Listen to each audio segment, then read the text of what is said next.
Assalamualaikum, salam Malaysia Madani Kanta 744 dimulakan dengan rangkuman berita-berita utama hari ini dan perinciannya dalam segmen esensi. Penjimatan sehingga 30% ditawarkan menerusi jualan agro madani. Komoditi jualan diperluas meliputi produk segar serta barangan kawalan terpilih. Program menerusi Fama mensasarkan nilai jualan RM150,000 bagi 10 kali penganjuran. Pemakluman lokasi penganjuran akan dilakukan di laman sosial rasmi milik Fama dalam tempoh terdekat. Keadaan stok pertanian negara masih terkawal setakat ini walaupun cuaca panas mula melanda negara. Kesiapsiagaan sentiasa dilaksana pihak berkaitan dengan sebarang kemungkinan yang bakal menjejaskan sektor pertanian. Barangan keperluan harian dipasti mencukupi. Pelan kecemasan turut dirangka sekiranya berlaku situasi kekurangan bekalan makanan. Berikutan cuaca panas dan kering ketika ini juga Jawatan Kuasa Pengurusan Bencana Negeri Sarawak memutuskan untuk bermesyuarat tidak lama lagi. Mesyuarat turut memberi tumpuan perbincangan serta usaha pencegahan jerebu. Justru masyarakat serta pihak industri perladangan diharap tidak melakukan sebarang pembakaran terbuka. Beberapa lokasi di Kelantan, Kuala Lumpur serta Johor mencatatkan bacaan IPU tidak sihat. Segamat Johor mencatatkan bacaan status kualiti udara tidak sihat tertinggi iaitu IPU 152 setakat 4 petang. Diikuti Ceras Kuala Lumpur serta Kota Baru dan Tanah Merah Kelantan. Dakwaan harga tiket mencecah RM3,138 bagi kelas ekonomi penerbangan Kuala Lumpur ke Tawau pada 20 April ini adalah tidak tepat. Dimaklumkan semua tiket kelas ekonomi untuk penerbangan Kuala Lumpur Tawau pada hari tersebut telah habis dijual dan tiket yang tinggal hanya kelas perniagaan. Dinyatakan juga harga tiket tersebut bukan untuk kelas ekonomi tetapi kelas perniagaan. Lorong kecemasan dari Senai ke Kulai akan dibuka dua hala mengikut SOP ditetapkan.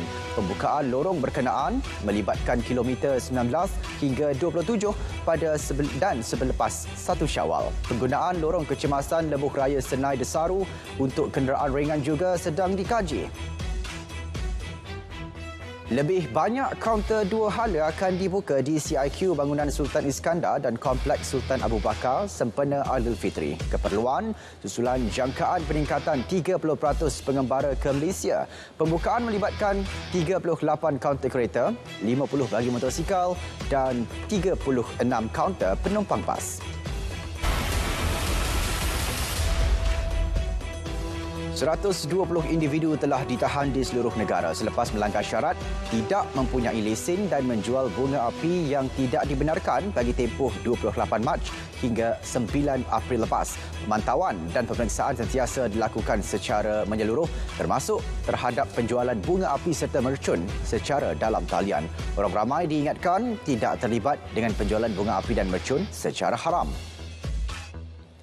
Di Kota Tinggi Johor pula, 9 individu ditahan termasuk 2 warga asing kerana menjual mercun tanpa permit menerusi 9 serbuan berasingan.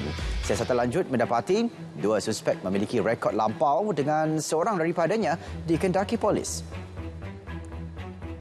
5 pembekal ayam sekitar Tampoi dekat Johor Bahru sedang disiasat selepas dipercayai menjual ayam kepada peruncit melebihi harga kawalan. Kertas siasatan telah dibuka termasuk meneliti invoice jualan ayam kepada peruncit terlibat. Kegiatan tersebut kebanyakannya dikesan 3 minggu lepas. Di Terengganu, 222 notis kompaun dikeluarkan terhadap penyedia makanan di bazar bermula hari pertama Ramadan sehingga 14 April lepas. 3,431 pemeriksaan telah dijalankan di 57 lokasi bazar Ramadan di seluruh negeri ini. Para peniaga turut dinasihat untuk mematuhi larangan pengoperasian bazar Aidilfitri pada malam 1 Syawal bagi memberi laluan kepada kerja-kerja pembersihan menjelang Aidilfitri. Menggunakan jawatan untuk mendapatkan suapan, seorang penjawat awam mengaku tidak bersalah di Mahkamah Session Johor Bahru atas 6 pertuduhan. Pembantu Takbir Pengkeranian dan Operasi di JPS Daerah Mersing, Nurul Syairah Omar, 31 tahun, sebagai individu berkepentingan dalam Ami Barakah Enterprise didakwa mengemukakan sebut harga syarikat dengan keseluruhan berjumlah RM13,480.20 menerusi dokumen borang kajian pasaran. 6 peminta sedekah termasuk 2 kanak-kanak warga asing ditahan di Kota Tinggi Johor. Tangkapan dibuat susulan kegiatan meminta derma dijalankan tidak mendapat kebenaran MAIJ. Kesemua mereka diserah kepada Jabatan Imigresen dan JKM untuk tindakan lanjut. Ribut yang melanda beberapa kawasan di Perlis petang tadi menyebabkan 22 buah rumah rosak. Beberapa infrastruktur awam negeri itu turut terjejas. Sesi pengajian pada 17 dan 18 April bagi Sekolah Kebangsaan Ujung Batu Kangar juga terpaksa dibatalkan. Kejadian akan dilaporkan ke peringkat kementerian dan jumlah taksiran kerugian masih dalam siasatan. Seorang individu berusia 57 tahun meninggal dunia akibat terperangkap dalam sebuah kenderaan pacuan 4 roda. Kejadian berhampiran kilang kelapa sawit di Jalan Tisak dekat Betong, Sarawak dilaporkan orang awam kepada pihak APM. Mayat mangsa diserah kepada pihak polis untuk tindakan lanjut. Semua 26 parlimen di Johor akan mengadakan jualan rahmah bermula bulan depan yang akan dibuat 2 kali setiap bulan. Diskaun hingga 20% ditawarkan bagi setiap jualan barangan keperluan.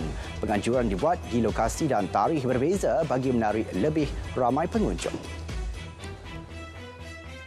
Baik, pusat beli belah sekitar Jalan Tunku Abdul Rahman Ibu Negara semakin sesak dengan orang ramai yang membuat persiapan menjelang Aidilfitri. Syamimi Syarifan mempunyai perkongsiannya. Syamimi, baju raya dah beli belum?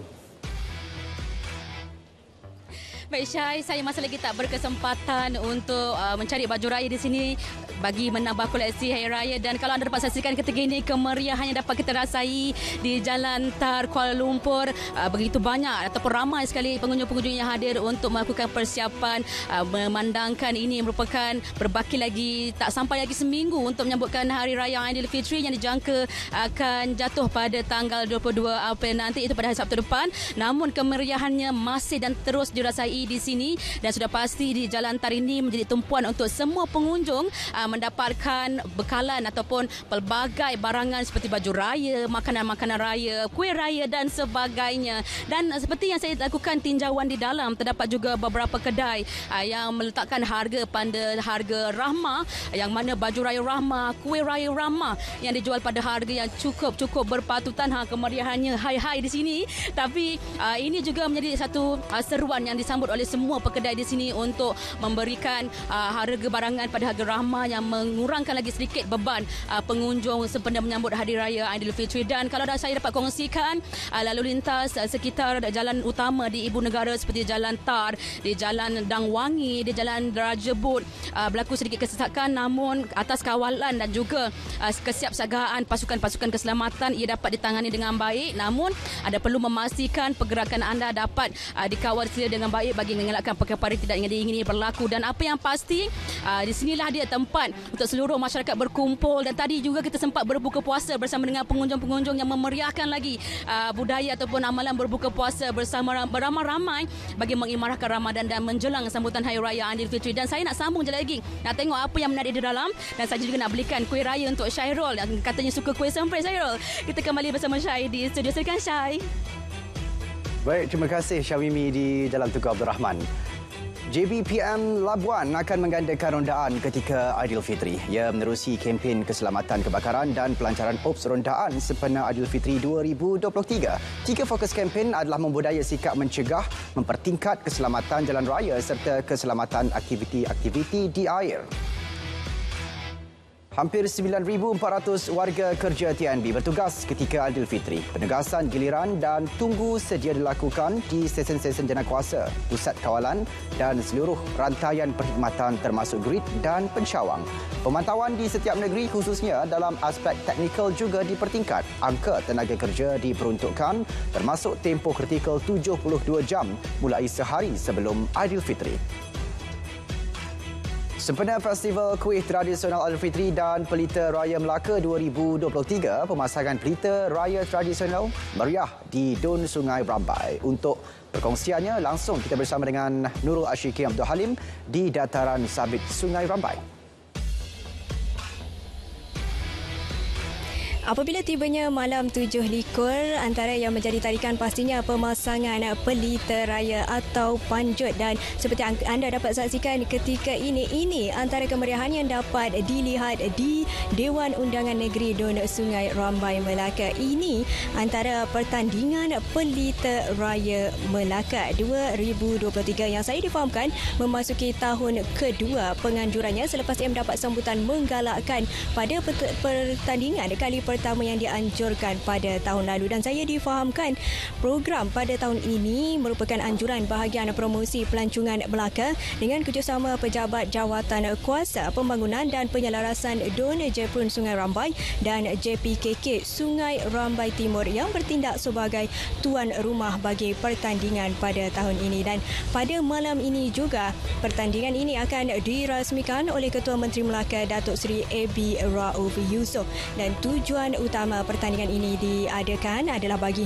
memartabat dan memberi pendedahan kepada masyarakat khususnya yang melalui kawasan Sungai Rambai ini mengenai keunikan pelita raya tradisional selain bagi menyemarakkan kedatangan Aidilfitri kurang seminggu lagi. Tahun ini temanya adalah Selamat Pulang Anak Perantau. Untuk kali ini terdapat 9 penyertaan daripada Jawatan Kuasa Pembangunan dan Keselamatan Kampung JPKK yang melibatkan 14 kampung selain penyertaan daripada agensi dan juga jabatan kerajaan yang ada di Sungai Rambai ini. Malah Adun Sungai Rambai Siti Faizah Abdul Aziz berkata inisiatif ini juga sebagai persediaan Tahun Melawat Melaka 2024 memandangkan Sungai Rambai atau Gerbang Selatan Melaka ini menjadi antara pintu masuk utama antara Johor dan Melaka. Saya kira itu perkongsian saya dari Sungai Rambai Melaka. Teruskan bersama Kanta 744.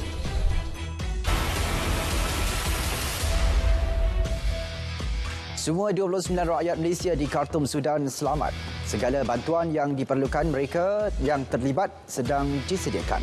Semua rakyat Malaysia yang bercadang ke Sudan juga dinasihatkan menangguhkan perjalanan masing-masing sehingga keadaan stabil. Kedutaan Malaysia boleh dihubungi menerusi talian tertera. Sementara itu, Malaysia mengutuk sekeras-keras pertempuran yang meletus di Sudan. Pihak terlibat digesa segera berunding dan menghentikan permusuhan. Malaysia kekal bersolidariti dengan rakyat Sudan dan terus menyokong usaha penyelesaian yang aman bagi konflik itu.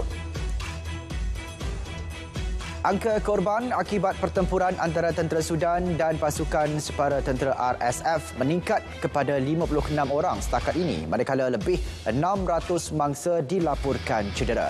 Terdapat juga puluhan kes kematian, membabitkan pasukan keselamatan tidak direkodkan. Tahap keselamatan menyeluruh ditingkatkan menjelang sidang kemuncak kuasa perindustrian kumpulan 7 G7 di Tokyo bulan depan. Ini susulan insiden Perdana Menteri Jepun Fumio Kishida dibaling suar pada sebuah majlis di barat Jepun semalam.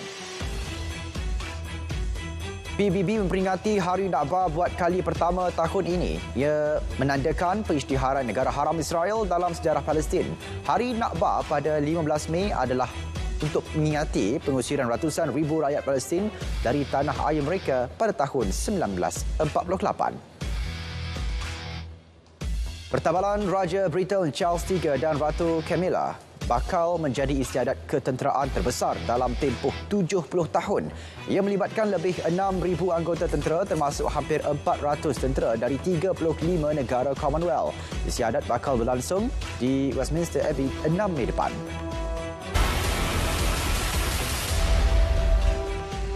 Tekun Nasional telah menyalurkan pinjaman mikro sebanyak 8.3 bilion sejak penubuhannya sehingga Mac lepas. Pembiayaan berkenaan telah memanfaatkan 752,177 usahawan melalui 170 cawangan di seluruh negara. Bukan hanya menyediakan pinjaman kewangan, Tekun turut memberi khidmat nasihat serta jaringan perniagaan. Tekun Nasional yang ditubuhkan pada 1998 menyediakan pembiayaan daripada RM1,000 sehingga RM200,000 kepada usahawan yang sedang mengembangkan perniagaan. Dewan Perniagaan Labuan diminta mengemukakan laporan penuh berhubung isu serta cabaran ekonomi yang dihadapi Pulau Bebas Cukai itu. Ia termasuk yang dihadapi komuniti perniagaan. Laporan diperlukan untuk kajian secara terperinci dan penyelesaian menyeluruh. ERL menamakan semula stesen KLIA dan KLIA 2 masing-masing kepada KLIA T1 dan KLIA T2. Pertukaran nama stesen akan turut mengelakkan kekeliruan dalam kalangan pengembara udara serta penumpang yang menggunakan perkhidmatan tersebut. Proses pertukaran merangkumi aset fizikal, audio dan digital di semua stesen dan kereta api dilaksana secara berperingkat dijangka selesai Julai ini. Saudara, paparan itu mengakhiri Kanta 744. Menyusul selepas ini berita perdana bersama Faris dan Hazel untuk paparan lebih komprehensif. Saya Syarul Islam. Assalamualaikum dan salam Malaysia Madani.